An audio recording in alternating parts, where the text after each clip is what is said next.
we'd just have to pick it up in the fall again. Basically, we'd have to redo our lesson probably. So we'll do some review in the fall, but there's something else that I've been meaning to work into our curriculum, which is some more science. That's what I got started on in teaching, and right now there's a revival happening, just a little revival I've heard. In Gen Z, there really is, there are more young people that are turning to the scriptures, and most of these young people were raised in the public school system. And there is a lot of bad science that they learn there that they have to overcome and get past in order to have faith in the scriptures. Or even if they do get saved, there's this piece of doubt in their mind related to the topic of evolution and the creation of the world. A lot of people believe much of the Bible, but they don't necessarily believe Genesis, or at least the creation story as provided in the scriptures. That was the case for myself, so it's really close to the heart for me. You know, I got saved, I started going to church, and I remember being in Sunday school and asking, well, what about radiometric dating? How is it that, you know, they date these things and it's so old? You know, it says it's 1 billion years old, and it was science to me.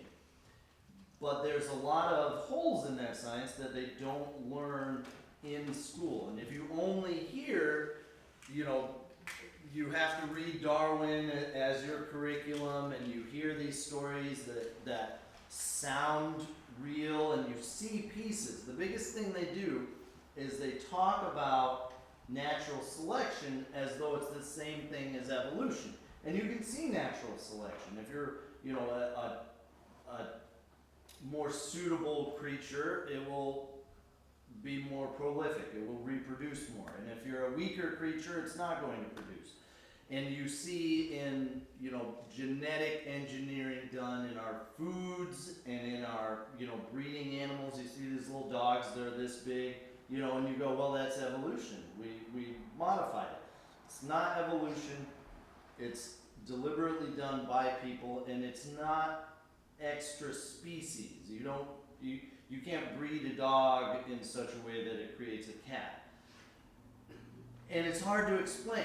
You know, you say this can't be done, and then you talk with an evolutionist or some kid that's had 12 years of it in school, and they say, well, that's not science. And then they explain to you their science. And there's so much of it. National Geographic, Bill Nye the Science Guy. I remember having, you know, Fridays we'd watch him. We loved Bill Nye. He'd do an experiment, and then Bill Nye's degree is in evolutionary science. So this is something you don't know as a kid. You see, oh, this guy's like Mr. Rogers, only he's a scientist. There's tons of this out there. Dinosaur Train. Starts with Yes. Dinosaur Train.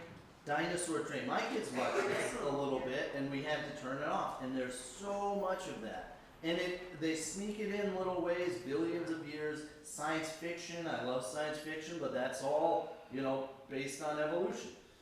So, my favorite argument, well, one of my favorite arguments against evolution is this idea of irreducible complexity. We have a DVD that I want to look at today, and it's really, I watched it in college, and it's really neat because it's almost like one of these National Geographic videos. It shows footage of the animals, it shows diagrams, you know, there's a scientist that explains to you, he has a nice voice, and it's almost like a National Geographic, except it's Christian and it supports real science.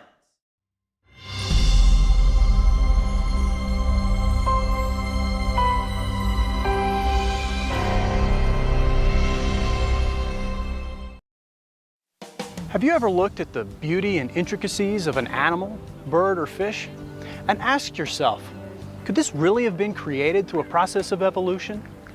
Could time plus chance come together and give us all the beauty we see in the world?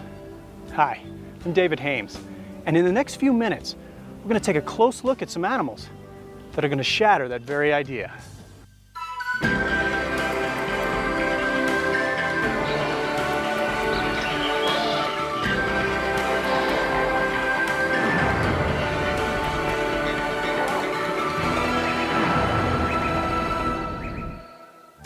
I want to introduce you to Dr. Job Martin. Dr. Martin has had a very interesting background. He's been a college professor and a dentist. He even served on the dental crew for President Johnson's Air Force One and the presidential fleet. But for the past 20 years, Dr. Martin has been lecturing students on incredible creatures that defy evolution. But it wasn't always this way. Dr. Martin, out of a scientific and medical background, once believed in the theory of evolution. Evolution, as I was taught, it all started with a thing called the Big Bang. They say this Big Bang went kaboom and shot out hydrogen gas mostly, and the gas somehow turned to dust, and the dust condensed down into planet Earth. The evolutionists say it started dry, and then over millions of years, volcanic activity produced the water, and then in some little pond of this water somewhere on planet Earth, these inorganic chemicals got together and they were zapped by some kind of X-ray or something else, and all of a sudden you have this little speck of life. And they say that was about 3.5 billion years ago. And then that little speck of life somehow, over about 3 billion years, became the first cell, which was somewhere around 600 million years ago. And then that progressively became beautiful you. Dr. Martin's traditional scientific background would go through an evolution, rather a revolution, as he joined the staff as a professor at Baylor Dental College. This was the beginning of the evolution of a creationist. And so in the fall of 1971, I went to Baylor in Dallas and gave my first lecture. It was on the evolution of the tooth. And I talked about how these fish scales gradually migrated into the mouth and became teeth. And a couple of my students came to me after class that day and said, "Dr. Martin, have you ever investigated the claims of creation science?" Well, that was 1971. I'd never even heard of it. At that point, I'd been a Christian for about 5 years. And so I'm thinking to myself, where are these guys coming from? I've never heard of this. And so I said, sure, I'll look into this with you. And I'm thinking, kind of as a cocky young professor, I'll blow these guys away. Well, they asked me to start studying the assumptions that the evolutionists make. And in all my years, 8 years of scientific education, I had never had a single professor tell me about an assumption. And so we started looking at the assumptions, and I began to realize they're making some claims here that really the assumptions aren't valid when they tell us rocks are very old and all these kinds of things. And then they asked me to start studying some animals and see if I thought that animal could evolve. Well, the first thing that we really studied together was this little bug called a bombardier beetle. And this little insect, it's about a ½ inch long, and it mixes chemicals that explode. So I began to think, okay, now how would that evolve? Let's say if evolution is true, and you're evolving along here, and you don't have a defense mechanism, because that is the defense mechanism of the bug. So if evolution is true, it had to somehow evolve that. So let's say it's coming along here. Well, the first time it evolves the explosion, what does it do to the bug? Boom, you just splattered your bug, okay? So splattered bug pieces don't evolve. So I thought, how could this have happened? Well, it doesn't blow itself up. It has another little factory inside itself that manufactures chemicals. A chemical acts as a catalyst so that when you squirt that chemical in with these other chemicals that are like in neutral, you get your explosion. Well, the first time it manufactured that little chemical, here it goes again, blew itself up again. But it doesn't. Why? Well, because it has like an asbestos-lined firing chamber. And even then it would blow itself up if it didn't have somewhere for the explosion to go. So it has like twin tail tubes. And it can aim these tail tubes all the way up, out the side, out the front. Let's say a spider is coming up toward its side and it doesn't have time to turn around and shoot. It can just take its little gun turret and aim it out there and shoot. The explosion on this little bug, all you hear, if you're listening as a human, you hear this pop. But scientists have now put that explosion in slow motion. And it's like about 1,000 sequential little explosions, but they're so fast, all we hear is one pop. And so you think, well, now, why would that be? Well, that was a curious thing for the scientists that study this little bug. A lot of them at Cornell University, some other places. And what they discovered was that if it was just one big pop, the little bug, if he's shooting like a spider, let's say over here, and he goes room, bang, and shoots it, he's going to pop himself right out of there. It's like lighting a burner on a jet engine, so he's out of there. But as long as it is a sequential explosion with his little legs, he can hang on. How would evolution explain a sequential explosion? This little bug messes with all the theories of evolution. There is no way a slow, gradual process is going to produce this bug. There's no way even the newest theories of evolution, like punctuated equilibria, which means evolution happens very fast. Well, there's no way that will explain this little bug. I began to realize, how could this particular little animal, for instance, evolve? It needed all of its parts, it needed everything there all at once, or you just don't have the animal. And my stomach started to churn, if I really want to be honest. And my wife would tell you, my stomach churned for 5 years. It took a 5-year struggle for me to begin to flip the way I think, from thinking in an evolutionary way to thinking in more this animal or little creature, little bug, whatever, was created fully formed, just like it is. Because that went against everything I'd ever learned. Did you know the world's strongest animal is actually the beetle? In fact, in one test, the rhinoceros beetle carried over 850 times its own weight on its back. That would be like me trying to carry 130,000 pounds.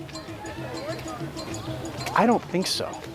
Now let's take a look at the world's tallest animal. The bull giraffe is about 18 feet tall. In order to get blood up that long, skinny neck against gravity, the bull giraffe has to have a powerful pump, and that's his heart.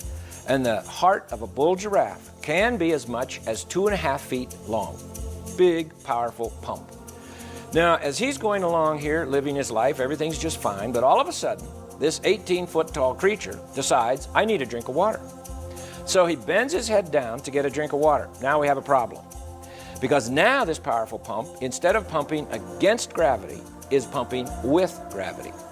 And so the heart gives a mighty squeeze and the blood shoots down his neck, hits his brain, and bursts his brain.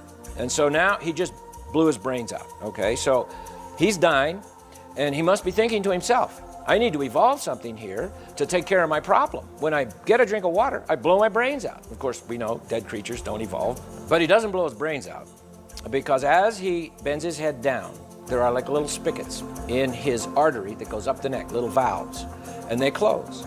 But the last pump is beyond the last valve.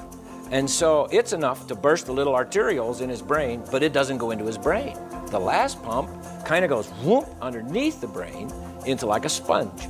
And this sponge just gently expands, and he hasn't blown his brains out, and he gets his drink of water, and now he sees a zebra kind of running up from this side, and he just ignores it. But he sees a lion coming up from this side. Oh, the lion wants to eat me, I gotta get out of here. Now, how does he know the difference, by the way? Evolutionists can't explain that to us, but the fact is, here comes this lion, he's going to eat the giraffe, and so the giraffe jumps up, he runs about 5 steps, passes out.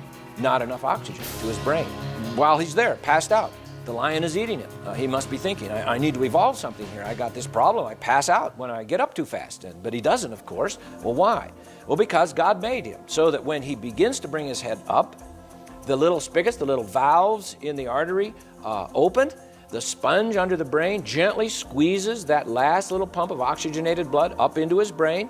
There are little valves in the vein that goes down the neck, they close, and by the time he's up and running, everything is fine, his blood pressure is fine, and he does just fine. Well, how would that evolve? He needs all of those parts, all there, all at the same time, all at once, or he's dead. And so I think the giraffe is another example of a designer. He needed a designer to design him just like he is. The tallest giraffe known was named George. He resided at the Chester Zoo in England. George was 20 feet tall to the tips of his horns, which are actually called ossicones. Here's another interesting giraffe fact. Giraffes have no vocal cords. Now here's a bird you'll see around your house, but after taking a closer look at it, you might find it unbelievable. The woodpecker is a very special little bird. The beak of a woodpecker is like industrial strength. It is stronger than other birds' beaks. He has special feet. Most birds have 3 toes out the front, 1 toe out the back. Woodpecker has 2 toes out the front, 2 toes out the back, and that's so he can climb around on a tree trunk, a vertical tree trunk, right side up, upside down, sideways. He can crawl any way he wants to. He has special tail feathers. His tail feathers are different than other birds' tail feathers. They're more resilient, they're spongy, and they're very strong and tough because he tripods himself with his 2 feet and his tail feathers so that he grabs a hold of that tree, fans out his tail feathers, and then bangs his head into the tree. Now, you would think that a woodpecker would go home every night and say to Mrs. Woodpecker, "Oh, I got this headache. I was banging my head on a tree all day." But he doesn't. Why? Well, because God made him with special equipment. For instance, between his beak and his skull, there's a piece of cartilage. It acts as a shock absorber. His skull is the thickest bone per body weight of any creature. As a matter of fact, brain surgeons study the brains of woodpeckers, how they're hooked in there and everything, to help them with like trauma people in accidents, that they need to put their brains back in there. And so they study woodpeckers. The woodpecker, with his strong skull and his shock absorber and his strong beak and his tail feathers and his feet, he's all ready to go except for one thing. Once he drills his hole, he's got to get that bug out of the tree, because that's lunch. All right, well, how's he going to do that? Well, most birds, their tongue goes right to the tip of the beak. A woodpecker's tongue goes as much as 10 inches out of his beak. Now why? Well, because he's going to drill the hole, find the bug tunnel down in the tree, stick his tongue down in the tunnel, and drag the bug out. Now you would have to say, could I stick my tongue down a hole in a tree and drag a bug out? Of course not. Well, how does the woodpecker do that? Well, God made the woodpecker with little barbs on the tip of his tongue. And he will literally stab that bug larva down in there because it doesn't want to come out. But in case that's not enough, he has a little glue factory in his tongue that manufactures exactly, precisely the right glue to stick to the bug, but it doesn't stick to his beak. And so he pulls that bug into his mouth. Now we have a problem, if evolution is true. Let's say over hundreds of thousands of years, this woodpecker got all this equipment, and then he glues his tongue to a bug and he swallows the bug. What just happened to his tongue? He just swallowed his tongue. You know, he dies, he just strangled himself, okay? But he doesn't. Why? Well, because as he brings the bug into his mouth, he has another little factory that manufactures the solvent to dissolve the glue. So he dissolves the glue, loosens up the bug, swallows the bug. God made him that way. Woodpeckers, when they peck, they open their eyes between each peck, and they aim their beak, they focus, they aim their beak, they close their eyes, and then they hit the tree. So you hear a woodpecker out there, he's going, drrr, drrr. Every time you hear that, drrr, in between each peck, he opens his eyes, focuses, aims his beak, hits the tree. Why? Well, they used to think it was just to keep the wood chips out. But now the scientists have measured the force of the impact of the woodpecker's head against the tree, and the force is so great that if he did not close his eyes, he would pop his eyeballs out. So I would say, have you ever seen a blind woodpecker? No, they never miss. They never miss, okay? Now, one special woodpecker, the European green woodpecker. I think he's unique in all the animal kingdom. I don't know for sure, but I think he might be. His tongue is different than any other tongue, as far as I know. Our tongue starts in the back of our throat, comes up and out the front. His tongue starts in the back of his throat, goes down the throat, comes out the back of his neck, up over the top of his head. It's under the skin, comes out a little hole between his eyes, goes in one of his nostrils, and then comes out of his beak. And you would have to say, now how does that evolve? I've asked evolutionists that question. I've said, now you tell me, how and where did that tongue come from? They don't have a clue. They can't tell me. I'm saying, well, you're telling me that this bird evolved from some other creature, but there's no other creature that we know of with a tongue like that. How did that happen? They don't have any idea.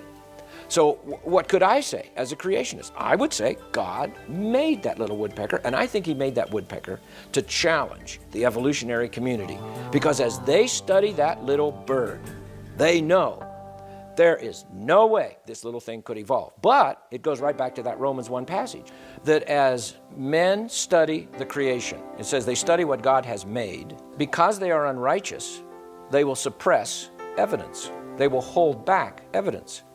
And I think that's exactly what happened. I think there are very bright people who study science and do a good job of it. But all of a sudden they get to a point where they have to decide, did this thing happen over long periods of time somehow? Or, boy, it sure looks like it could have happened just bang, just like it is. And then if they discover, hey, I have no way of describing this thing in terms of evolutionary science, they're faced with the other option, which is maybe a designer and a creator, and they say, I don't want to go that way, okay? So they suppress that evidence. And so many of the things that I studied, we had to search just to find information on them because they are not in the textbooks. They just don't put them in because they have no way to explain it. And so they just ignore it. Another bird that got Dr. Martin's attention lives down under, mate, in Australia. There's a little bird in Australia. It's called the Australian incubator bird. Some people call it the mound builder. Sometimes it's called the brush turkey. And there's different species. We'll talk about one in particular. But this little bird, about 3.5 to 4 pounds, the female has 2 jobs. Her first job is to check out the nest and see if it's going to be okay. The male builds the nest, and then the female checks it out. Now you would say, well, big deal. She's going to check out the nest. Well, this nest is not like any other nest. Some of these nests have been measured at 20 feet across and as much as 50 feet high. And some of them dig down into the dirt 3 to 6 feet. So it's like a huge, that's why they're called the mound builders. It's like a huge mulch pile. So she comes and she digs down in there, and she comes out and says to Mr. Bird, I don't like this one.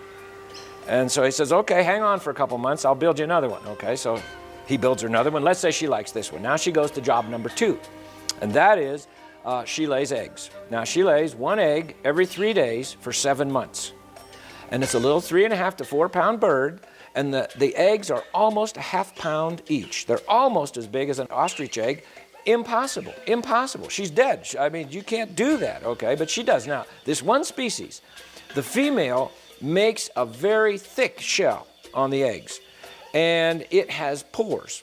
All birds' eggs have pores. That's how they breathe. But this one, the pores are shaped like little ice cream cones, and the tip of the ice cream cone is in toward the inside of the shell. So as the chick begins to develop inside the shell, he gets to a certain day and he can't get enough air. He's going, I can't get enough air. And so he begins to scrape off the inside layer of the shell. And that makes the holes bigger. He's going up the ice cream cone, so now he can breathe. And so he does that all the way along till he finally breaks out of the shell. Now the male bird takes care of the nest. The female, once she lays the eggs, she just goes off, and now he takes care of the nest. Now you would say, well, is that a big problem? Well, yes, because each species has some different qualifications for the nest. And this one I'm going to talk about, the male keeps the nest at 91 degrees Fahrenheit for 7 months. And if it varies by much more than a degree on either side of 91 degrees Fahrenheit, the chicks die. So Daddy Bird is out there every day. He digs down into the nest and he checks the temperature, and the scientists aren't even exactly sure how he does the temperature. But he checks the temperature. Oh, it's 92 degrees. It's too hot. I got to do something. So he runs back up, and sometimes he'll throw sand on top to try and reflect more sunlight, or he has various things he'll do. He also keeps that nest at about 99.5% humidity. If it gets down to about 80%, the chicks dry out, the eggs dry out. He has to keep it at roughly 99% humidity. So 91 degrees Fahrenheit, 99% humidity. That's impossible for a little 3.5 pound, 4 pound bird. When the chick hatches out of its egg, it has all of its feathers. As far as I know, it's the only bird that it's ready to fly, but it can't fly because it's down deep in a big mulch pile. Now, nobody feeds this little bird. Dad doesn't feed the bird. Mommy bird doesn't feed the little baby. They come out of the egg, and then they somehow know, I got to get out of here. So they turn over on their back, and they begin to scrape the sticks and leaves on top of them, and it'll drop down on their chest, and they shake it off their chest, pack it down with their little wings, dig some more, falls down, shake it off, pack it down. It takes up to 3 days for them to dig out of the nest. And nobody told them to do that. Nobody told them to go. Which way? Which way do I go? But how do they know that? You see, well, evolution can't explain those kinds of things, all right? So here it comes. He's out of the nest. Nobody shows it what to eat. He goes off. He knows what to eat. He knows how to catch it and find it. And then the next year, the male bird is going to build a nest. But Daddy Bird didn't show him how. He starts building a mound all by himself. Nobody showed him how to do it.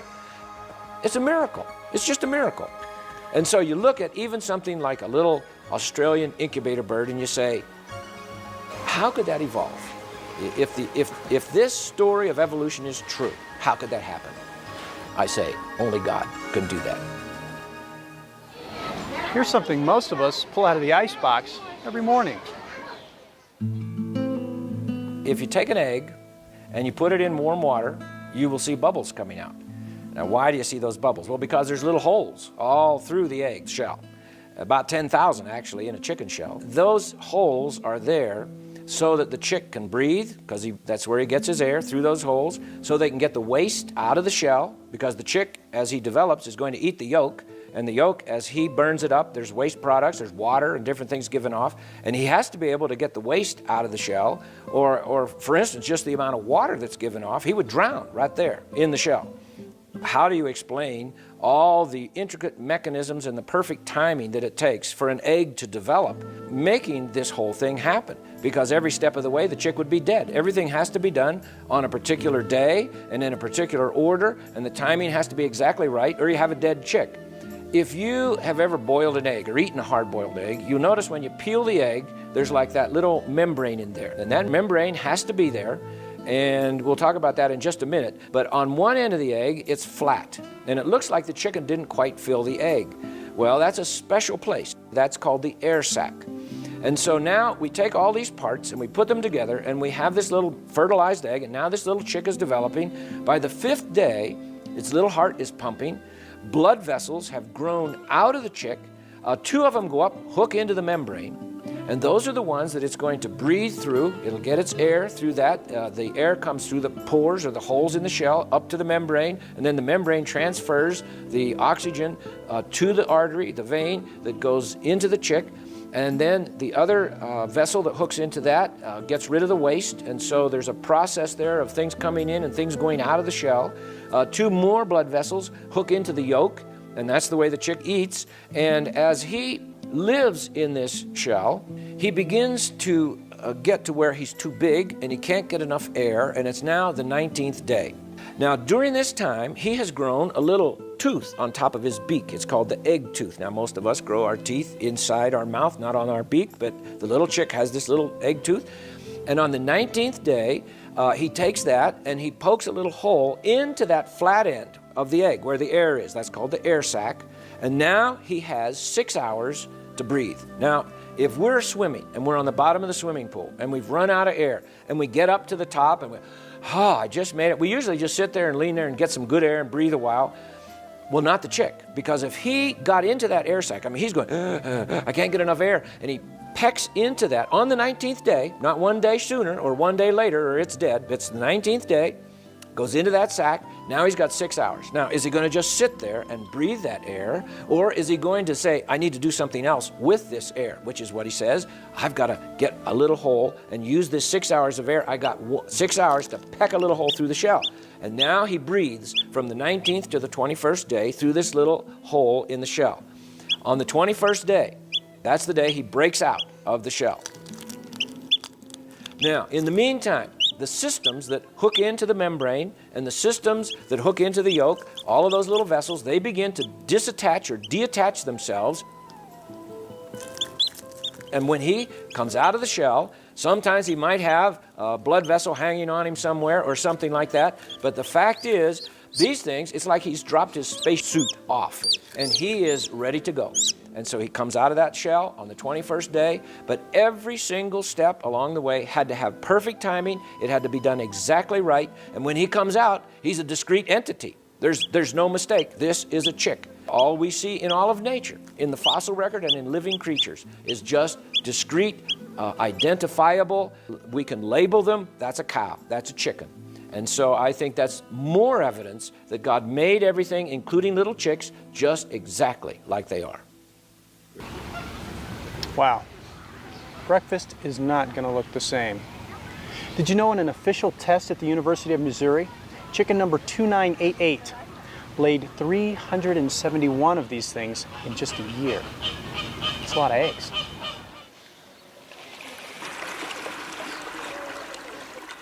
You know, there are animals that breathe air. However, they seem more at home in the water. Take the beaver, for instance.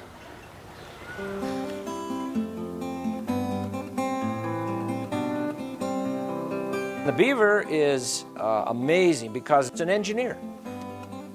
They build their beaver dams with engineering skill. As a matter of fact, engineers study beaver dams to see how to build strength into a dam and to see how to channel water. It's like the beaver knows all this. And so our engineers go to college and they study what the beaver. It's like the brain surgeons studying the woodpecker. It's like God gave us examples in his creation of how to do things right. Well, anyway, a beaver builds his house, and he usually has a couple of entrances coming in under the water, and he makes his house in such a way that the bad gases that build up in there can escape. Oxygen can come in, but he builds it in such a way that it will stay dry in there. And so they can have little baby beavers in there, and they have a nice, dry, clean place to be. He will store food in the bottom of the stream or the river, and that means he has to be underwater frequently. Well, in the winter, where most beavers live, it gets very cold. Has God made a provision for that? Oh yes, he sure has. A beaver goes underwater. He has like transparent eyelids, water goggles. And he can see through his eyelids under the water, and that's to keep the dirt out of his eyes that's floating around. He has nose flaps that close, keeps the water out of his nose, ear flaps that close, keeps the water out of his ears. He has a special thing that I like. He has fur-lined flaps in the back of his mouth that cover his throat and his molars, his big teeth in the back. Now his front teeth, they must not be sensitive, because those are the ones that he uses to chew down and chew through the trees, and they wear down, and they keep growing, and he'll wear them off, they keep growing, and so they must not be sensitive, but his back teeth are. And so God made him little fur-lined flaps to protect them from the cold ice water in the wintertime. And then you think about the way a beaver swims, and he can take a branch that has a load, a drag on it, and he can swim across even a stream with a current, and he wants to come over here, but he's over here, and there's a current, and he's dragging a branch, and he can go right straight across there. He'll compensate. So he's making mathematical calculations, and he is figuring out what kind of rudder action he needs with his tail to compensate for the drag and for the current in the stream, and he gets to where he wants to go every single time. I don't think evolution has an explanation for that, but I think my God does. Another animal is the duck-billed platypus. And this animal is fascinating. It's similar to a beaver in that it spends a lot of its time in water, has webbed feet, and lays eggs. Kind of strange for a mammal. But anyway, the thing that is fascinating is the way it finds its food. A platypus eats little tiny shrimp that it finds under the water. But when it goes in the water, unlike the beaver, which has clear eyelids, the platypus closes his eyes. He has nose flaps that close, so he's not seeing anything, he's not smelling anything. So how does he find the shrimp? He has inside of himself a mechanism that detects the electrical impulses in the tail of the shrimp between the muscle and the nerve. When the nerve sends an impulse to the muscle, there's a tiny little electrical impulse, and the platypus reads that electrical impulse, and that is what leads it to its food. They have done experiments where they have put dead shrimp in a tank with flashlight batteries, and the platypus will go to the flashlight battery because there's an electrical current there. So he finds his food by reading the electrical currents, those tiny little electrical currents. That's a miracle, absolute miracle. I don't know about you, but I am no fan of spiders, which gets me thinking, how could something so creepy and crawly be incredible?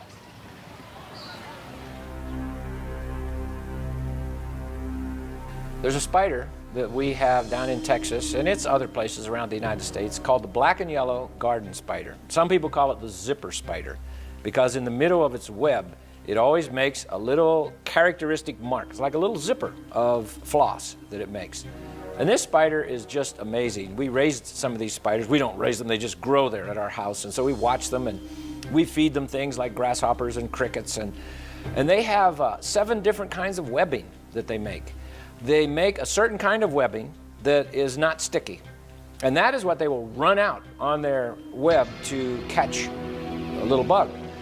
They have another kind of webbing that is sticky, that catches the bugs. And these webs are not small. A garden spider, a full-grown female spider, probably has a web about 2 feet across. She's going to be, about 2.5 inches across. And they'll do interesting things. If you get up very close to them, when they're just quietly sitting there on their web, sometimes they will start making their web shake like a trampoline. It'll come out at you. And they're saying, get away from me, I don't want you near me. But then when they catch a bug, they'll run out and they'll catch this bug, and they shoot sheets of webbing, and they'll spin that bug around and shoot sheets out, not just little fine strands. And I think that's fascinating how they can control that. They know I need a sheet of webbing for this job, whereas I need a strand of webbing for this job. I need a strand of sticky webbing for this job. They know what they want to do. Some of them, after they're born, the little spiderlings, and as a matter of fact, the female will put 30 to 55 eggs in her little egg sac. Another interesting thing, she makes this egg sac out of different kinds of webbing. And she'll spin this little sac, and then she wraps it with a flossy kind of webbing, and ultimately she'll spin almost a tannish brown color webbing. So she even has different colors of webbing, but she fills this egg. You'd think she'd fill it from the top. She fills it from the bottom. She goes under it and puts her eggs up in it, and then each egg she will dust with like a fine powdery dust, which is another little factory she has in herself so that the eggs don't stick to each other. And she'll push all those eggs up in there and then seal the bottom. And sometimes she'll do this in the fall. And we have one of these at our house right now that's sitting there, and next spring the eggs will hatch out. So it sits there all winter long. And so sometimes these little spiders, when they hatch out, they decide, I think I want to go to Acapulco. I don't know what they think, but they'll come out and they'll shoot out streamers of webbing and wait for the wind to catch it. And then they'll let go of the web and the wind picks them up. And people have found these spiders as much as 15,000 feet up in the air. They have traced them 1,500 miles flying. I think that's fascinating. How does a spider decide, today I'm going to take a trip. I'm going to throw out the webbing and I think I need to go somewhere else. But that's how they spread themselves around. And another interesting thing is, as they grow, their shell doesn't grow. They have like an outside shell. So they have to get out of there. And if they don't, they die. Well, how are they going to get out? Well, they have a little factory inside themselves that makes exactly, precisely the right fluid. It's called molting fluid, so that they can, on a certain day, they squirt this molting fluid in a certain place on their shell. Has to be the right place. And it dissolves the shell and makes like a little trap door. And so they can push that little trap door up, crawl out of that shell, and then they start growing a new one. And they molt several times as they're growing. Well, you would say, now, let me think a minute. If evolution is true, how would a spider be able to develop this little factory to make the molting fluid so that it can dissolve the shell? So it has to be the right fluid, so it will be the right thing to dissolve the shell, but it has to dissolve it in the right place or it still can't get out. And all of that has to happen on exactly the right day or the spider dies inside the shell. So, survival of the fittest. We should not have black and yellow garden spiders. Now, some people see those big spiders and they like to squash them. And I say, let those little things live. They eat other harmful bugs and different kinds of things, and they're a pretty spider, and they're fun to watch. And so God has made His creatures and His creation so that we will study it, and study it carefully. And then the whole idea is, as we study it, we will give Him thanks and give Him glory. And I think that's how we ought to study the things that God has made. Maybe spiders aren't so bad after all. How come I didn't learn any of this in school? I have some more studying to do. Down in southwest United States of America, we have different kinds of lizards, and a couple of those are very interesting. One of them, called the gecko lizard, has some very special characteristics. Its feet.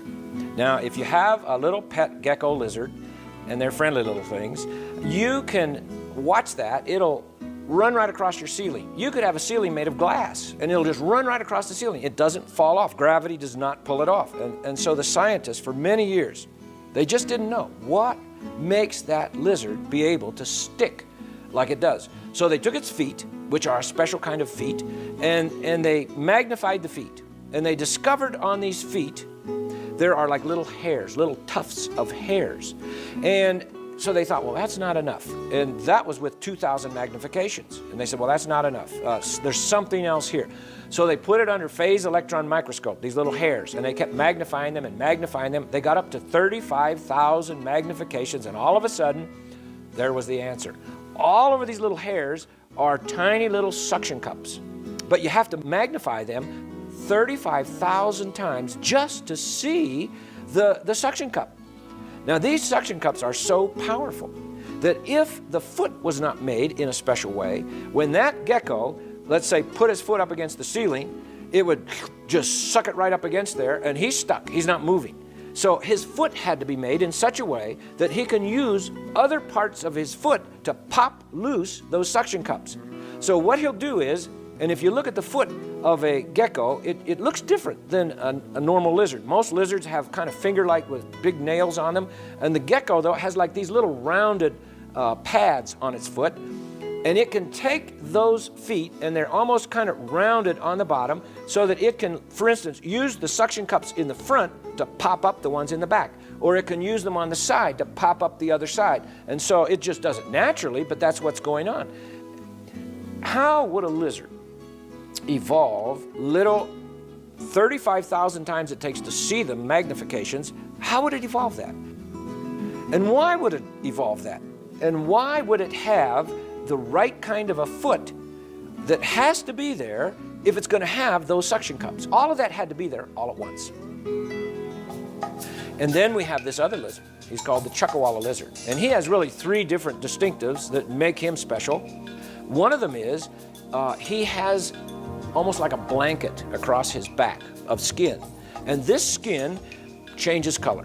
He'll start out in the morning and it'll be dark. And that means it absorbs more sunlight because he's a cold-blooded animal and he needs to be able to get his blood warmed up so he can run away from his enemies and things. And so it'll warm him up. But later on in the afternoon, in the desert, when the sun is really hot, it turns a light beige color and it reflects the sun so that his blood doesn't boil. Now he has a defense mechanism. Let's say a coyote wants to eat one of these little lizards, and they do try to eat these lizards. He will run into it like a crack in the rocks. And he expands his body kind of like a blowfish. He will blow his body up. And he's now stuck in there, and they can't get him out. There's no way to pull it out of there. It just kind of conforms to the cracks in there, his defense mechanism. But the thing I like about the Chuckawalla lizard is his desalination factory. Now that means he has too much salt in his blood. Why? Well, because he lives in the desert and there's no water, so he doesn't have anything to drink. So as he eats plants and little animals, little insects, he begins to build up salt. And as the salt builds up, it's enough to kill him. Now, when does he know he has too much salt? Well, when he gets too much salt, what does that do? It kills him. So survival of the fittest. You see, he's out of here, but he's not. Why? Because God made a little factory in his nose. It's a little desalination factory. It's a little factory that will, as the blood builds up salt, all of a sudden he thinks, I think I need to get the salt out of my blood. I think I'll run it through my factory. So he shunts the blood. He detours the blood through this little factory. And that little factory takes the salt out of his blood. Now, every now and then, the Chuckawalla lizard, he goes, achoo, and he sneezes pure salt crystals.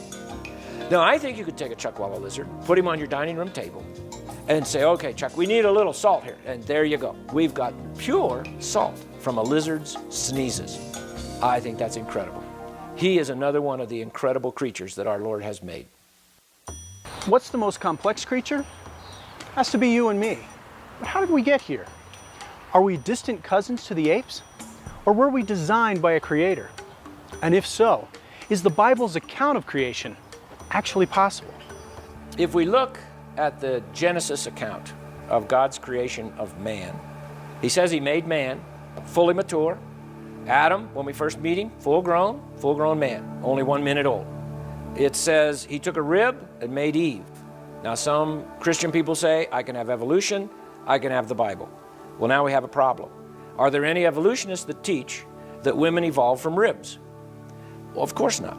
But that's what the Bible says. It says God took a rib and made Eve. Now, when Adam wakes up from his anesthetic and sees Eve, she's full grown. She's 2 seconds old, but she's full grown. If we believe the biblical account, we have to believe God will create full-grown creatures, of which man is one of those creatures. I might add, can our Creator do that kind of thing? The Bible tells us in 3 places Jesus is the Creator. Colossians 1, Hebrews 1, John 1. So Jesus is the Creator. Well, then he created man full-grown, had the appearance of age. He was fully mature. Woman, full-grown, fully mature. Trees, full-grown. Peaches on them. Eve could have eaten a peach. Adam, how long does it take to grow a peach like that? 3 days, Eve. Well, that can't be. Yes, God made the tree with the ripe fruit 3 days ago. If we're going to believe the creation account, as Genesis puts it, we have to believe that. Now, did Jesus the Creator have the ability to do that.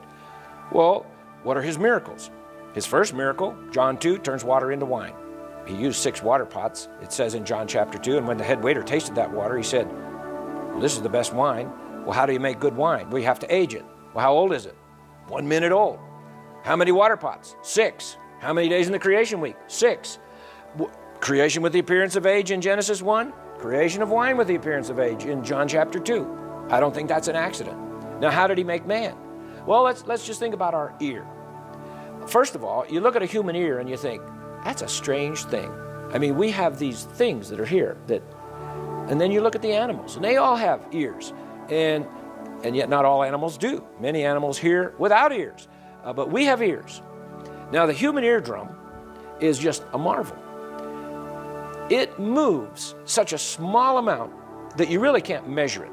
Some scientists have said the movement of the eardrum with the different sounds hitting it is about the same as 1/100th the width of a hydrogen molecule. That's one of the smallest molecules. So that little teeny bit of movement can tell the difference between a trumpet, a bass drum, your mother telling you to go make your bed, your daddy telling you you can't have the car tonight because you didn't get in on time last night. And that little bit of movement differentiates between all those different sounds and then goes right into our brain, and our brain tells us, this is mama talking, this is daddy speaking, this is the symphony orchestra, and we can hear music. We can hear someone say, I love you, which we all love to hear. How? With just not even the width of a hydrogen molecule of movement. That's a miracle. That's a miracle. And that's right there inside of our head. Our eye, same kind of a thing. I mean, scientists have not been able to duplicate what our eye does. They cannot make a lens on a camera, and I imagine photographers would like to have a lens like that it sees clearly far away, it sees clearly up close, if we're talking a good eye, not one that has pathology or it needs glasses. The eye is constantly, it's like this. It's vibrating all the time. And yet the images that we see, they aren't doing this. They are steady. How does that happen? Well, it's the way God put the whole eye together with the various muscles that are in there and the ways that it contacts through your ophthalmic nerve and goes to your brain, and we see things and the image is flipped, and they've done experiments where they put glasses on people and they flip everything upside down, and within 2 weeks' time, a person with those kind of glasses can drive a car, and his brain is compensated for all that. And you think of just the way the human body works. How would that evolve? Now, when we think about this, we've looked at quite a few creatures, and you look at those things and you start to think, how could that be? Is that the result of an impersonal, chance, random process? Or could it be there's actually a designer, some power that had the genius to design all of these little things so that they actually work, and every part works with all the other parts, and it all comes out with these marvelous creatures that defy evolution in every single way? I think it proves that there is a designer, and I think I know his name, and I think he wants to have a relationship with each one of us, and I think he's penetrated his time and his space in the person of his Son, the Lord Jesus Christ, who is the designer and the maker, who has the power and has the genius to do all of this.